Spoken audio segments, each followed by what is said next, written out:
The fluorescent lights in Murphy's jewelry buzzed like angry wasps above my head as I stared at the display case. 3 months of overtime shifts at the auto shop, 3 months of skipping lunch and drinking gas station coffee instead of the good stuff from downtown. All for this moment. That one, I told the clerk, pointing at the modest diamond solitaire. It wasn't huge, maybe half a carat, but it was real and it was mine. Well, it would be mine once I signed the payment plan papers.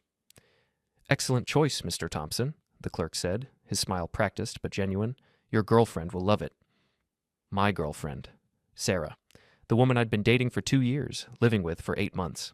The woman who made me feel like I was auditioning for the role of boyfriend every single day. I signed the papers with hands that trembled slightly.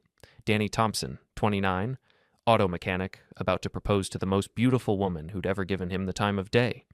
At least, that's how she made me feel, grateful like I'd won some cosmic lottery just by being allowed to sleep next to her. The ring box felt heavier than it should have as I walked back to my truck. Tonight was the night. Sarah's friend Jennifer was throwing a party at her place, and I'd already talked to Jennifer about the plan. She'd make sure everyone was watching when I dropped to one knee. I practiced the speech during the drive home, my voice echoing in the empty cab of my Ford pickup. Sarah, you're the most amazing woman I've ever met. You make me want to be better than I am. Will you marry me? Simple. Honest. From the heart. Sarah was getting ready when I walked into our apartment, the small one-bedroom place above Mrs. Chen's restaurant. The smell of garlic and soy sauce always clung to everything, but the rent was cheap, and Sarah said it would do for now. You're late, she called from the bathroom, where she was applying makeup with the precision of a surgeon. Jennifer's party started 20 minutes ago. Sorry, babe. Had to finish up a job at the shop. She emerged wearing a black dress that probably cost more than I made in a week. Sarah worked in marketing at a tech startup downtown, and she dressed the part. Everything about her was polished, from her perfectly straightened blonde hair to her manicured nails. How do I look? She asked, doing a little spin. Beautiful, I said, and meant it. She always looked beautiful. Sometimes I wondered what she saw in a grease monkey like me. The ring box burned like a coal in my jacket pocket during the drive to Jennifer's house. Jennifer lived in the nice part of town, where the houses had 2-car garages and landscaped front yards. Sarah always got quiet when we drove through neighborhoods like this, her eyes taking in every detail. Jennifer's doing well for herself, she murmured as we pulled into the driveway behind a BMW. Yeah, she is. Her boyfriend bought her that car, you know, for her birthday last month. I knew. Sarah had mentioned it 3 times since then, always with that wistful tone that made my stomach clench. Her ex-boyfriend, Marcus, had driven a BMW. Marcus, who showed up in conversations more often than any ex should.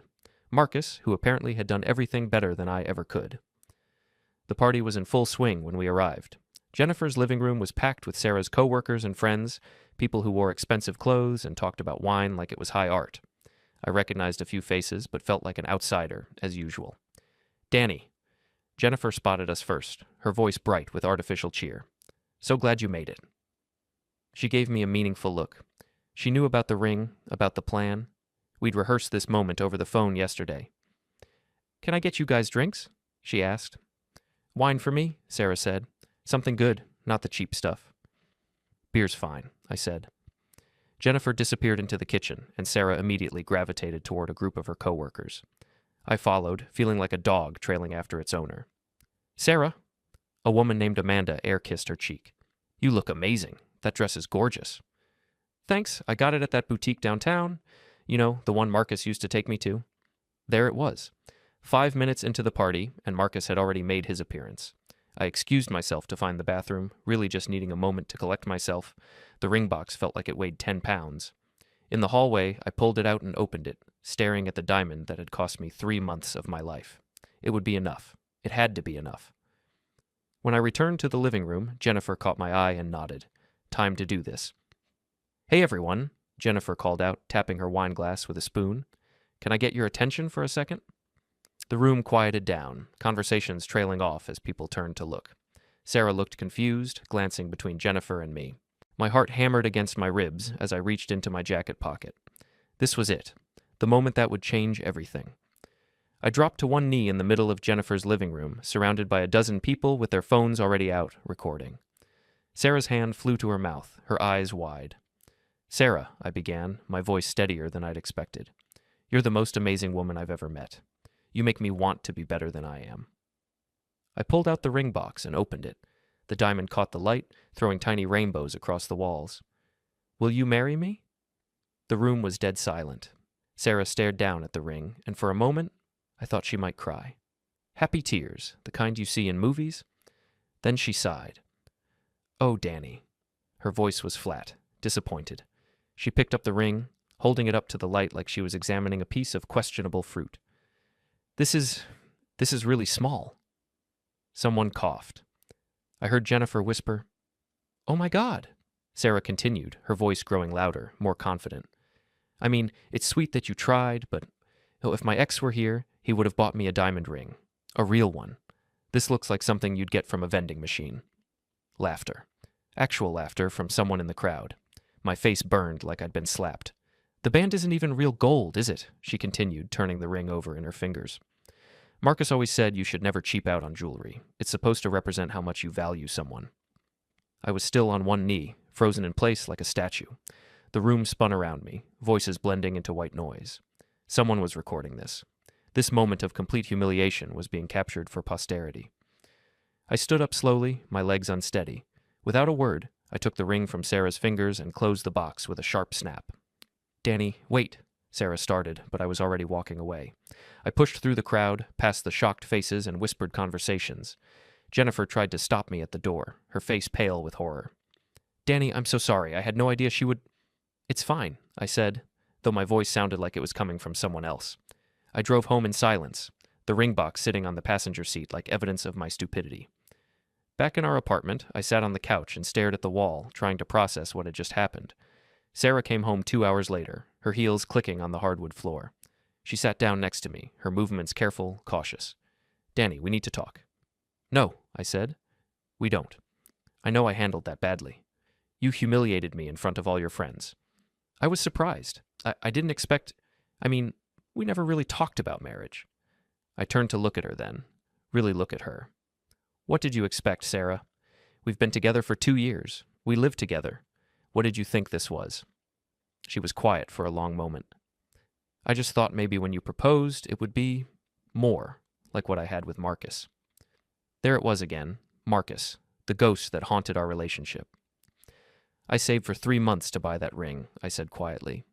I worked overtime every weekend. I ate peanut butter sandwiches for lunch so I could afford something nice for you. I know, and that's sweet, but it's not enough. It's never enough, is it? She didn't answer, which was answer enough. I stood up, still holding the ring box. I'm going to return this tomorrow. Danny, don't be dramatic. We can work this out. But I was already walking toward the bedroom, toward the dresser where I kept my clothes. I pulled out a duffel bag and started packing. What are you doing? Leaving. You can't just leave. This is our apartment. No, I said, stuffing shirts into the bag. This is your apartment. It always has been. I've just been paying half the rent. She followed me around the room as I packed, her voice rising with each word. You're being ridiculous. So what if the ring was small? We can exchange it for something bigger. I stopped packing and turned to face her. With what money, Sarah? I spent everything I had on that ring. Everything. Well, maybe if you had a better job. Like Marcus. She fell silent, her cheeks flushing red. That's what this is really about, isn't it? I continued. I'm not Marcus. I don't drive a BMW or wear expensive suits or take you to fancy restaurants every weekend. I'm just a mechanic who was stupid enough to think that might be enough. That's not fair, isn't it? I zipped up the duffel bag and slung it over my shoulder. How many times have you compared me to him, Sarah? How many times have you made me feel like I'm auditioning for the role of your boyfriend? I walked past her toward the door, but she grabbed my arm. Where are you going to go? I'll figure it out. Danny, please, don't do this. We can work through this. I looked down at her hand on my arm, then back at her face. For a moment, I almost wavered. 2 years of history, 2 years of trying to be the man she wanted me to be. But then I remembered the laughter at the party, the way she'd held up my ring like it was a joke. No, I said, gently removing her hand. We can't. I left her standing in the doorway and drove to the only place I could think of, my buddy Jake's apartment across town.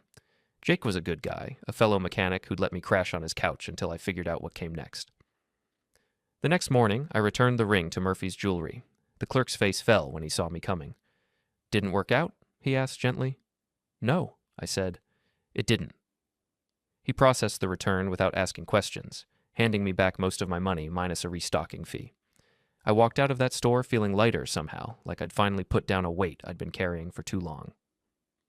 3 days passed before Sarah tried to contact me. I'd blocked her number, but she found ways around it, calling from work, from friends' phones, even showing up at the auto shop where I worked. "Danny, please," she said, standing in the doorway of the garage bay where I was working on a transmission. "We need to talk." "No, we don't." I didn't look up from the engine. "I've been thinking about what you said, and you're right. I haven't been fair to you." Now I looked up, wiping my greasy hands on a rag. "What do you want, Sarah?" "I want to fix this.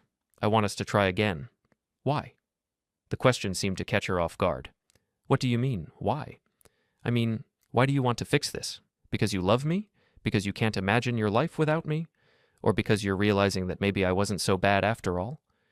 She opened her mouth to answer, then closed it again. "That's what I thought," I said, turning back to the transmission. "I lost my job," she said quietly. That got my attention. I straightened up, studying her face. She looked tired, older somehow. The perfect makeup and styled hair were gone, replaced by dark circles under her eyes and hair pulled back in a messy ponytail. "What happened?" "Budget cuts. They laid off half the marketing department last week." I felt a flicker of sympathy, but it was quickly overshadowed by something else. Suspicion. "So you lost your job, and now you want to work things out?" "It's not about that, isn't it?" I set down my wrench and faced her fully. "When you had your fancy job and your tech startup friends, I wasn't good enough. Now that you're unemployed and can't afford the rent on that apartment by yourself, suddenly you want to give us another chance? That's not fair." "Fair?" I laughed, but there was no humor in it. "You want to talk about fair? Let me tell you what's not fair, Sarah. What's not fair is spending 2 years of my life trying to measure up to a ghost. What's not fair is saving every penny I had to buy you a ring, only to have you mock it in front of all your friends." Tears started rolling down her cheeks. "I know I messed up." "You didn't mess up," I said. "You showed me who you really are, and I should be thanking you for that." "What's that supposed to mean?" "It means I spent 2 years thinking I wasn't good enough for you. Turns out you weren't good enough for me." She recoiled like I'd slapped her. "How can you say that?" "Because it's true." I picked up my wrench again, signaling that this conversation was over. "I treated you like you were the prize I had to earn every day. I planned dates, brought you little gifts, listened when you complained, and tried to be the steady man you said you wanted. But no matter what I did, you always found a way to compare me to your ex. I never meant—" "You trained me to feel grateful just for being allowed to stay," I continued, my voice growing harder. "Well, guess what? I'm done being grateful. I'm done trying to earn something that should have been freely given." Sarah stood there for a long moment, crying silently. Finally, she wiped her eyes and straightened her shoulders. "Fine," she said. "If that's how you feel, then I guess we're done." "Yeah," I said. "We are." She turned to leave, then paused at the door. "You know, Marcus never would have treated me like this." I looked up one last time. "Marcus isn't here, Sarah, and neither am I." After she left, my boss, Tom, emerged from his office where he'd obviously been listening. "Damn, Danny," he said, shaking his head. "That was cold." "Was it?" "Hell no. That woman had it coming." He clapped me on the shoulder. "You did the right thing, son. Trust me on that." But doing the right thing didn't make it hurt any less. That night, lying on Jake's couch, I stared at the ceiling and wondered if I'd made a mistake. 2 years of my life, gone. All the plans we'd made, all the future I'd imagined, erased in a single moment of clarity. My phone buzzed with a text from an unknown number. "I heard what happened at Jennifer's party. Sarah's telling everyone you're broke and couldn't afford a real ring. Just thought you should know." Mike. Mike was one of Sarah's coworkers, a decent guy who'd always been friendly to me at company events. The fact that he was reaching out meant the story was spreading, and it wasn't the version where Sarah looked bad. I typed back, "Thanks for the heads up." Another text came in a few minutes later, this one from Jennifer. "Danny, I am so sorry about what happened.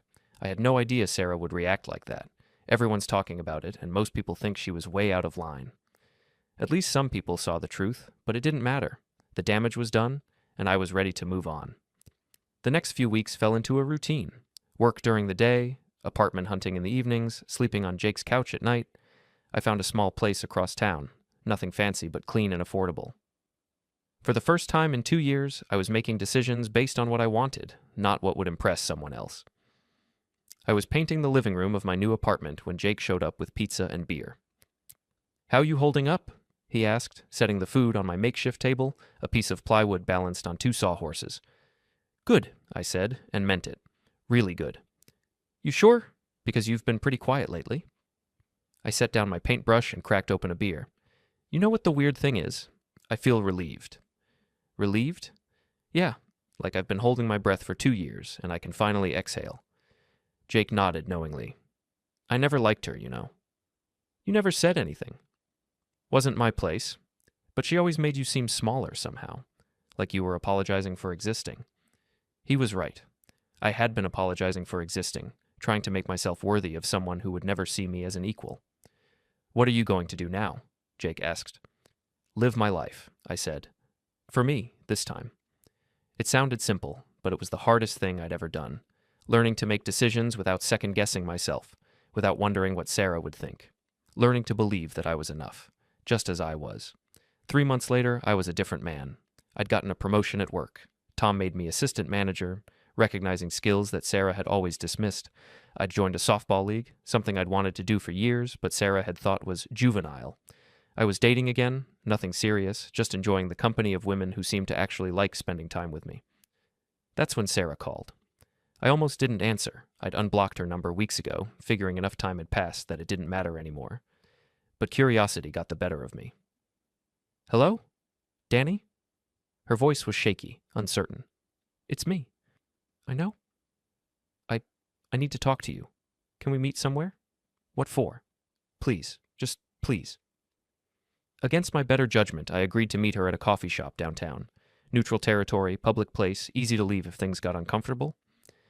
She was already there when I arrived, sitting in a corner booth with her hands wrapped around a cup of coffee like she was trying to warm herself.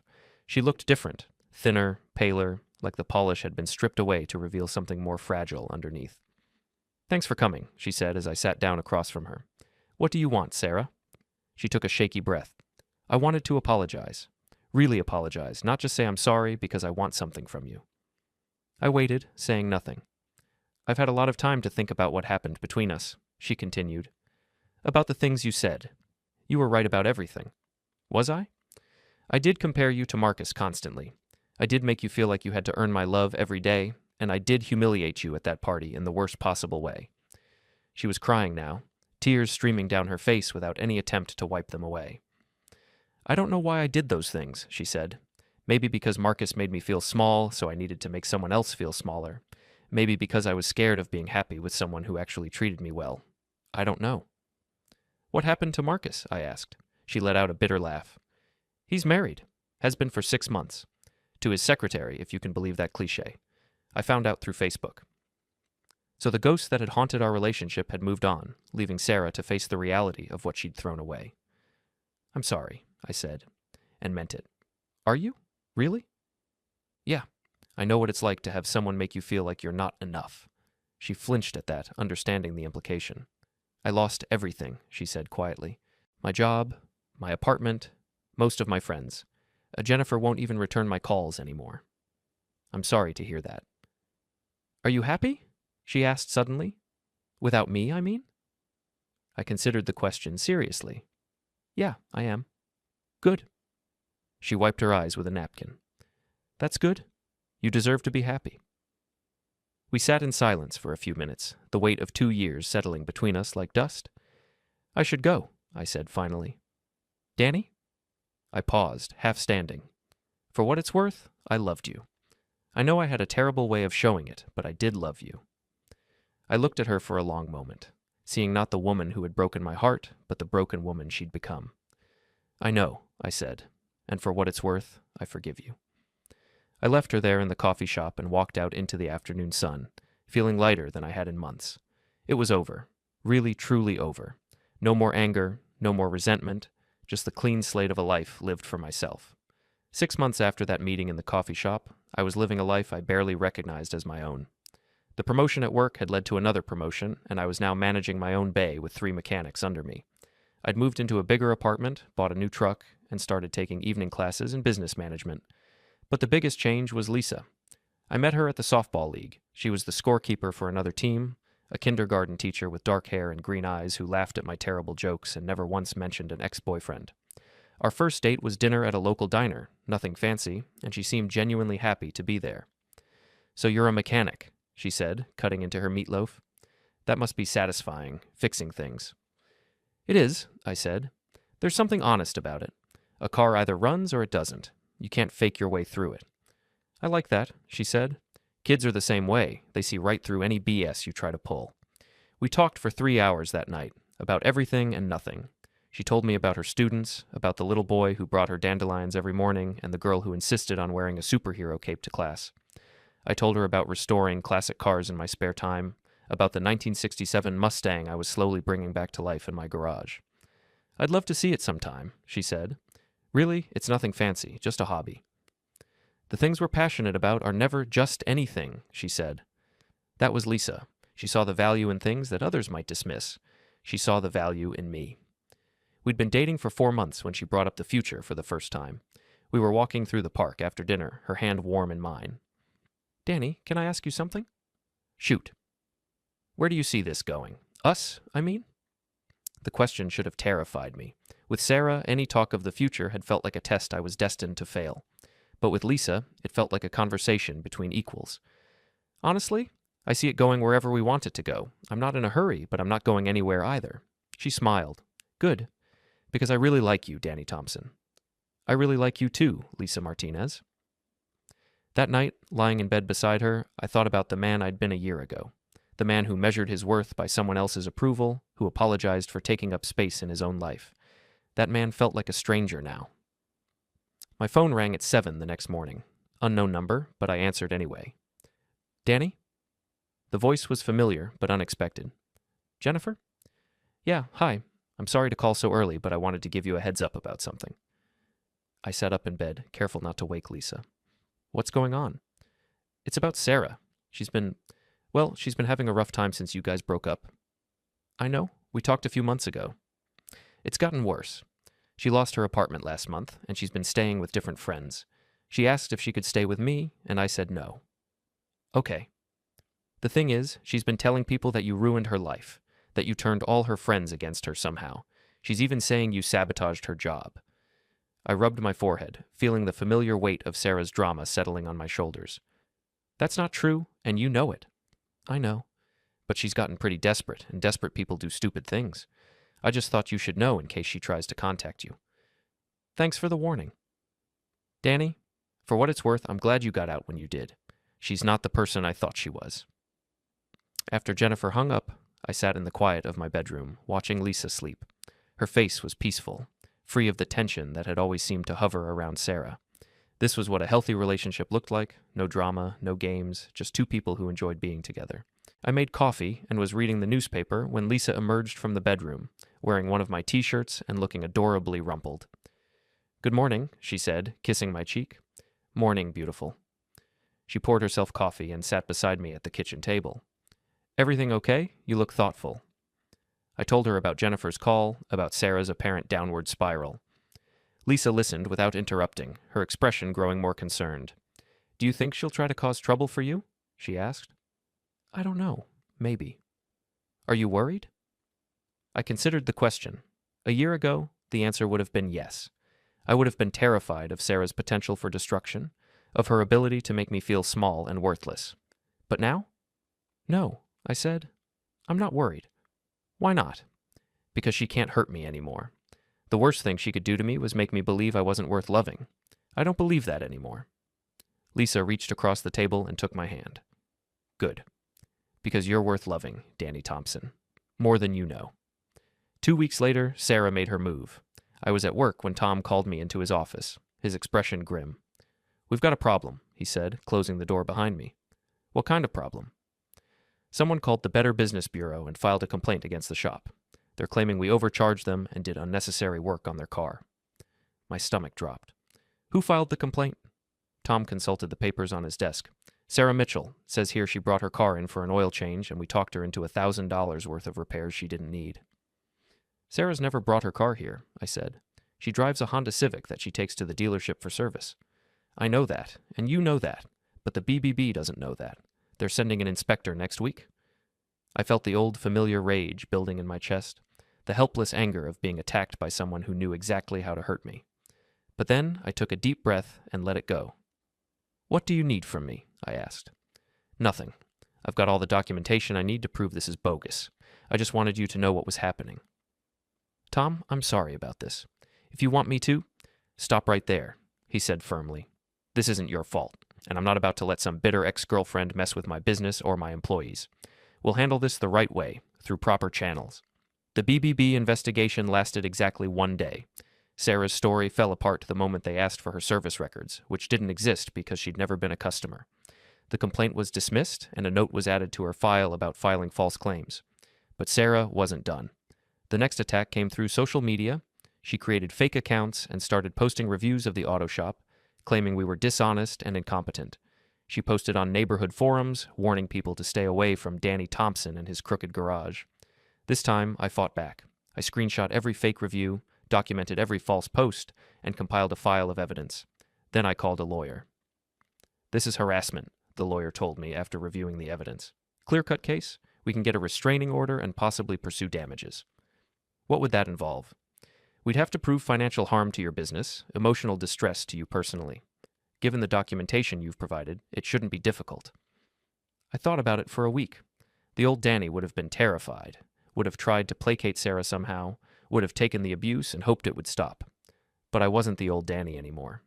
"Do it," I told the lawyer. The restraining order was granted within a month. Sarah was legally prohibited from contacting me, coming to my workplace, or posting about me online.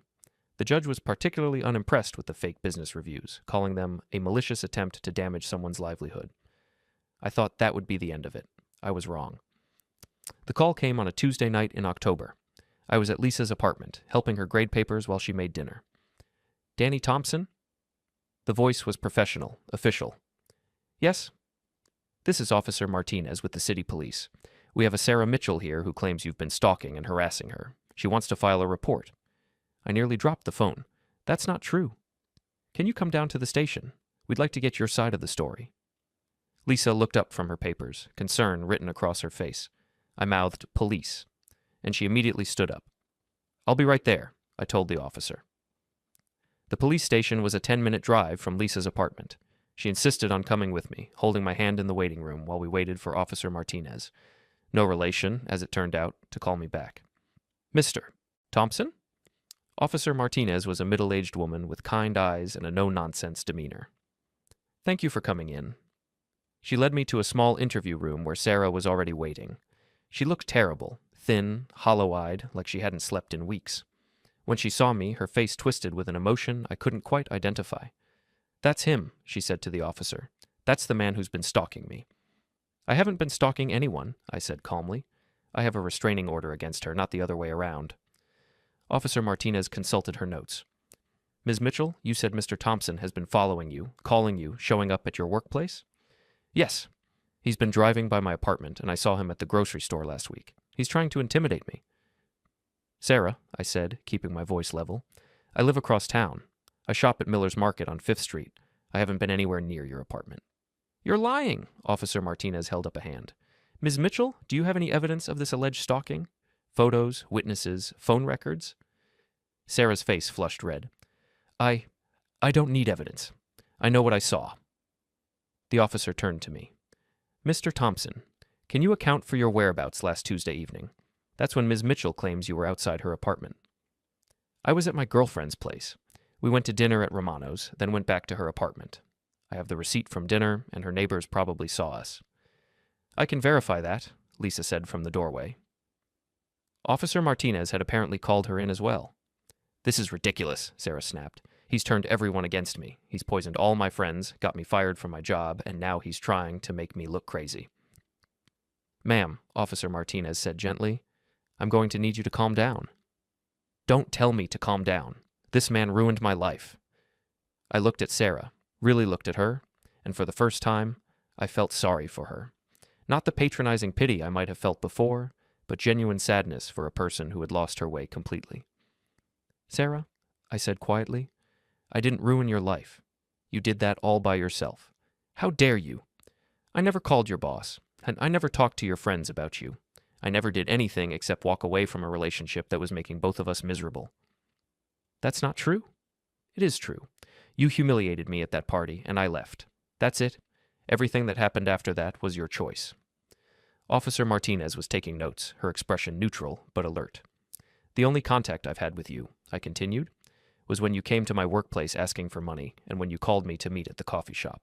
Both times you initiated contact. I never reached out to you. But the reviews? You posted fake reviews about my business. That's why I got the restraining order. Sarah's face crumpled and she started crying. Not the manipulative tears I'd seen before, but the broken sobs of someone who had finally hit bottom. I lost everything, she whispered. My job, my apartment, my friends. I don't have anyone left. That's not Danny's fault, Lisa said from the doorway, her voice firm but not unkind. Final closure. Officer Martinez closed her notepad. Ms. Mitchell, based on what I've heard tonight, there's no evidence that Mr. Thompson has done anything wrong. In fact, given the existing restraining order, you're the one who could be charged with harassment for filing this false report. Sarah looked up sharply. False report? You've made serious accusations without any evidence to support them. That's a misdemeanor in this state. I'm not going to press charges, I said quickly. I just want this to stop. Officer Martinez nodded. Ms. Mitchell, I'm going to strongly advise you to stay away from Mr. Thompson. Any further contact could result in arrest. Do you understand? Sarah nodded miserably. Good. Mr. Thompson, do you need an escort to your vehicle? No, I think we're done here. As we walked toward the door, Sarah called out one last time. Danny, wait. Against my better judgment, I turned around. I'm sorry, she said, her voice barely above a whisper. For all of it. I know you probably don't believe me, but I really am sorry. I looked at her for a long moment. This woman who had once been the center of my universe, who had made me question my own worth, who had taught me what I didn't want in a relationship. I believe you, I said, and I hope you get the help you need. Then I walked out of that police station with Lisa's hand in mine, leaving Sarah and all the pain she represented behind me for good. Outside, the night air was cool and sharp. Lisa squeezed my hand. You okay? I exhaled, feeling the weight lift from my shoulders. Yeah, for the first time in months, yeah. We drove home in comfortable silence. The streetlights flickered past, and I realized I hadn't felt this light since before the divorce. Sarah's apology had been quiet, almost fragile, but it didn't change anything. It was too late for reconciliation, too late for explanations. All it did was close a chapter I'd been waiting to end. The next few weeks passed quietly. The restraining order held. Sarah didn't contact me again. Word filtered through mutual friends that she'd started therapy, that she'd moved to a smaller apartment on the other side of town. Some people said she was struggling, others said she was rebuilding. I didn't ask for details. It wasn't my story anymore. Lisa and I kept things simple. We cooked dinner together, watched movies on the couch, took long walks with the dog. Normal things that had felt impossible when Sarah's shadow hung over everything. One evening, as we sat on the porch watching the sunset, Lisa leaned her head on my shoulder. I'm proud of you, she said. For what? For walking away, for choosing peace. I kissed the top of her head. I had good reason to. 6 months later, I heard through a coworker that Sarah had gotten engaged. The news didn't sting. It felt distant, like something that had happened to someone else. I hoped she'd found someone who could give her what she needed, and that she'd learned to give it in return. My life moved forward. Now that Lisa and I got engaged the following spring, a quiet ceremony at a lakeside cabin with just family and close friends. No drama, no accusations, no police stations, just vows we both meant. On our wedding day, as I stood at the altar and watched Lisa walk toward me, I thought about the man I'd been before. Broken, angry, questioning everything. That man was gone. What remained was someone who had learned that love isn't about holding on to someone who hurts you. It's about letting go when you need to, and reaching for the person who makes you feel safe. Sarah sent a card a few weeks after the wedding. It was simple, handwritten. Congratulations, Danny. You deserve every happiness. I'm truly sorry for my part in the pain. Take care. I read it once, then tucked it away. I didn't respond. Some apologies are best left unanswered. Years later, I still think about that night at the police station. Not with bitterness, but with gratitude. It was the moment I chose myself, chose peace, chose a future free from the cycle of hurt. Sometimes the strongest thing you can do isn't fighting back, It's walking away, hand in hand with someone who loves you right, and never looking back. 1 year later, I was standing in the jewelry store again, but this time was different. This time, I wasn't nervous or desperate or trying to prove anything to anyone. This time, I was simply a man in love, buying a ring for a woman who loved me back. This one, I told the clerk, pointing to a beautiful solitaire diamond, bigger and more expensive than the one I'd bought for Sarah, but not because I was trying to compete with anyone, because Lisa deserved the best I could give her, and I could afford to give her the best. Excellent choice, the clerk said. Your girlfriend has exquisite taste. Lisa had picked it out herself, actually. We'd been ring shopping together, talking openly about marriage and the future we wanted to build. No games, no tests, no comparisons to anyone else's relationship. When are you planning to propose? The clerk asked as I signed the papers. Tonight. I'm taking her to the place where we first met. The softball field was empty when we arrived, the sun setting behind the bleachers where Lisa used to keep score. She knew what was coming. We talked about it extensively, but she still gasped when I dropped to one knee at home plate. Lisa Martinez, I said, pulling out the ring box. You make me want to be the best version of myself, not because I have to earn your love, but because your love makes me believe I'm worth the effort. She was crying before I even asked the question. Will you marry me? Yes, she said, laughing through her tears. Yes, of course, yes. The ring fit perfectly, sparkling in the last light of day. As I slipped it onto her finger, I thought about the man I'd been when I bought the first ring, and how far I'd traveled to become the man I was now. I love you, Danny Thompson, Lisa said, pulling me to my feet and kissing me. I love you too. We were planning our engagement party when Jake brought up Sarah. You know she's back in town, right? He said, helping me move furniture in my apartment. No, I didn't know that. Saw her at the grocery store last week. She looked different. Better, I guess, like she's gotten her act together. I felt nothing at this news. No anger, no curiosity, no residual pain. Sarah was a chapter in my life that had ended, and I had no desire to reread it. Good for her, I said, and meant it. You're not worried she'll try to cause trouble? No, that part of my life is over. And it was. Sarah belonged to the past, to the version of myself that had needed someone else's approval to feel whole. The man I was now, engaged to a woman who loved him unconditionally, successful in his career, surrounded by genuine friends, that man had no use for old grudges or ancient pain. The engagement party was held at Tom's house, a backyard barbecue with all the people who mattered to me. Lisa's family had driven down from Chicago, my parents had flown in from Arizona, and the garage crew had shown up in their best clothes, ready to celebrate. Speech, someone called out as Tom handed me a beer. I'm not much of a speech guy, I said, but Lisa nudged me forward anyway. Okay, I said, raising my beer. I just want to say thank you to everyone for being here. A few years ago, I thought I knew what love was supposed to look like. I thought it was supposed to be hard, that you were supposed to constantly prove yourself worthy of it. I looked at Lisa, who was smiling at me with such warmth that my heart skipped a beat. Lisa taught me that real love isn't something you earn. It's something you share. It doesn't make you smaller. It makes you bigger. It doesn't ask you to change who you are. It celebrates who you are. I raised my beer higher. So here's to love, the real kind. And here's to Lisa, for showing me what that looks like. Everyone cheered and drank, and Lisa kissed me while our friends and family applauded. It was perfect. Not because nothing could go wrong, but because even if something did go wrong, we'd face it together. Later that night, as we cleaned up paper plates and empty bottles, Lisa found me in the kitchen. That was a beautiful speech, she said, wrapping her arms around my waist. I meant every word. I know you did. That's what makes it beautiful. She was quiet for a moment, her head resting against my chest. Danny? Yeah? I'm proud of you. For everything you've overcome, everything you've become, I'm proud to be marrying you.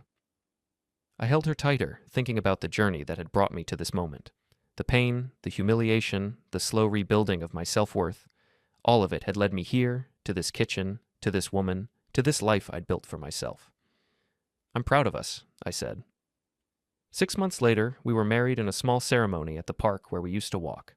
Lisa wore her grandmother's dress, I wore a suit I'd bought myself, and we exchanged vows we'd written together. No drama, no comparisons, no ghosts from the past. Just two people promising to love each other for exactly who they were.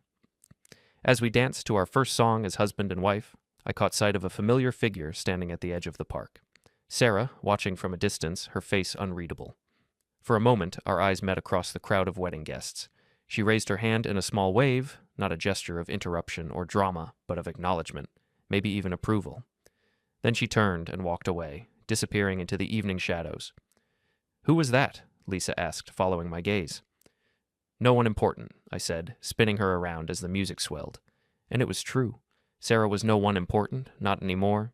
She was just a person I used to know, a lesson I'd learned, a bridge I'd burned on my way to becoming the man I was meant to be, the man who was good enough, just as he was, the man who had learned to choose himself, the man who had found real love, finally, with a woman who saw his worth without needing him to prove it every day. As the song ended and our guests applauded, I kissed my wife and thought about the ring that had started it all, the ring Sarah had rejected, the ring that had broken my heart and ultimately set me free. If my ex were here, she would have bought me a diamond ring, she had said, holding up the symbol of my love like it was worthless. But my ex wasn't here. She was just a memory now, a cautionary tale, a reminder of what I'd escaped. And I was here, with Lisa, with our future, with a love that didn't need to be earned or proven or constantly defended. I was here, and I was enough.